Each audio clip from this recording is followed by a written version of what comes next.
Bonjour à tout le monde, nouvelle vidéo électrocodeur. Aujourd'hui, on va s'apprendre à servir d'un ventilateur.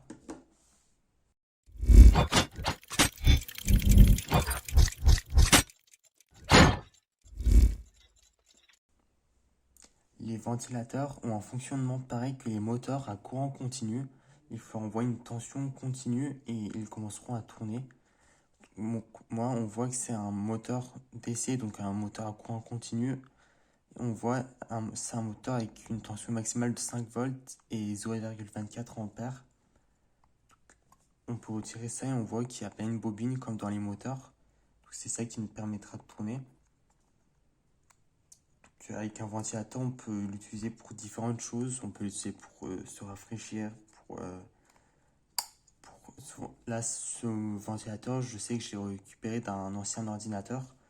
C'est souvent dans les ordinateurs, on en retrouve des ventilateurs, mais ils sont souvent plus gros puisque ils doivent plus refroidir l'ordinateur que celui qui est là actuellement. Donc là, je vais commencer à faire un câblage. Je vais relier le ventilateur en alimentation 3,7 volts. Donc, je vais commencer à brancher les câbles. Il faut savoir que dans les ventilateurs, normalement, il n'y a pas vraiment de sens pour les câbles. C'est juste si vous reliez bien par couleur, vous vous apercevrez que si vous reliez par câble, vous vous apercevrez qu'il tourne dans l'autre sens. Nous, on va essayer de tourner dans le sens normal. Donc, on va connecter le câble noir avec le câble noir. Et le câble rouge avec mon câble blanc. Donc, là, ça va être notre premier essai pour montrer qu'il marche. Donc, le câble blanc, je le relie au 3,7 volts de ma pile. Et le ground, je vais le relier au moins de ma pile. Donc, vous allez voir qu'il va commencer à tourner.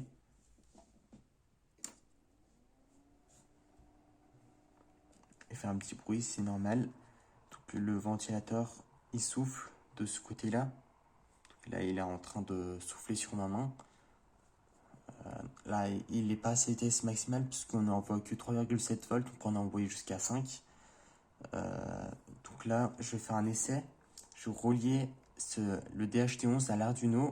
Et une fois qu'on dépasserait une tension, une température, on va allumer le ventilateur et l'éteindre une fois qu'on aura redescendu.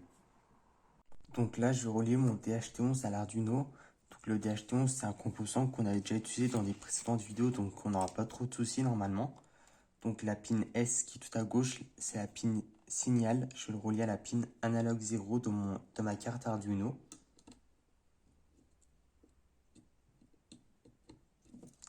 La pin qui est au milieu, c'est la pin plus. Donc on va le relier au plus 5 volts de mon Arduino.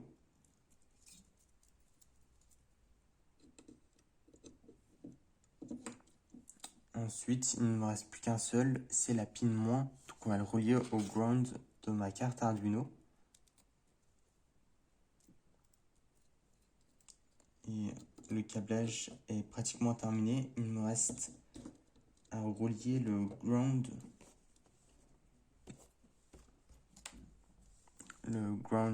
de mon ventilateur. Je vais le relier au ground de la carte. Et la pin d'alimentation, je vais la relier à une pin, par exemple la pin 3. Là, j'ai utilisé une pile PWM, donc vous pouvez faire attention à utiliser une pin PWM pour que vous puissiez contrôler la vitesse normalement. Donc, là, on va passer au programme. Donc maintenant, on va passer au programme. Niveau programme, c'est pas très compliqué. Donc d'abord, il faut inclure la librairie dht.h. Donc si vous ne savez pas c'est quoi cette librairie, vous pouvez regarder ma vidéo sur la DHT11 sur ma chaîne YouTube. Ensuite, on va définir la pin DHT11 sur analog 0, donc c'est l'endroit où on l'a connecté tout à l'heure. Là, on va définir le type de DHT11, donc de DHT, nous c'est un DHT11. On va définir la pin du ventilateur, nous c'est la pin 3. Ça pourrait être une autre pin, c'est pas très important. Donc là ici on va utiliser la fonction DHT. on va créer deux variables, température, humidité. Humidité, là, on l'utilise pas, mais on récupère quand même si ça sert à rien. On va initialiser le port série à 9600 baux. On va initialiser le DHT 11 pour qu'on puisse commencer à lire. Et la pin de ventilateur, on l'a définie en tant que sortie. Donc ensuite, on commence à lire la température, l'humidité. On les affiche sur le port série. Chaque une seconde, on récupérera la température. Et moi, je sais que dans ma pièce, il faut actuellement entre 24, 23 ou 25 degrés. Donc ici, il fait plus de 25 degrés.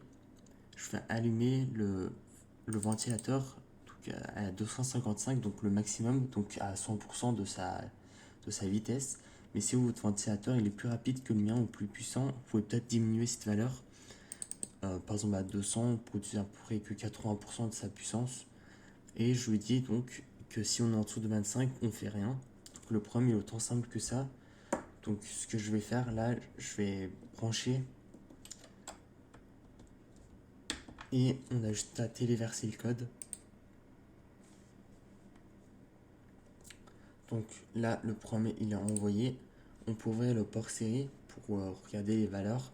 Donc il fait actuellement 22,80 degrés, donc environ 23, je ne m'étais pas trompé, ça va.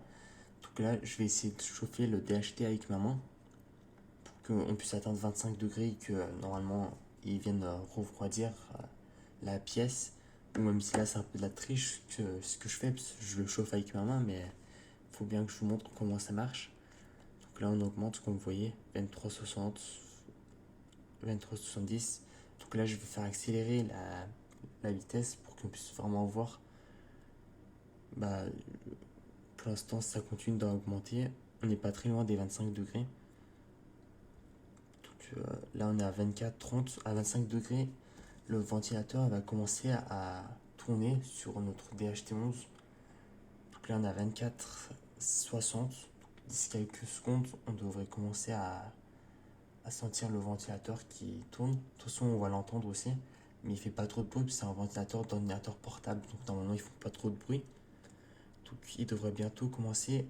Et vous voyez, le ventilateur il commence à tourner. Et là, ça a commencé à refroidir notre DHT11 normalement. Donc, moi, je continue de chauffer encore un peu. Donc, on voit que le ventilateur il tourne. Donc, on a 25-20. Il y a un petit souci de câblage. Je crois bien qu'il y a une pin qui touche pas. Voilà. On est à 25-30. Donc là, on va essayer de refroidir.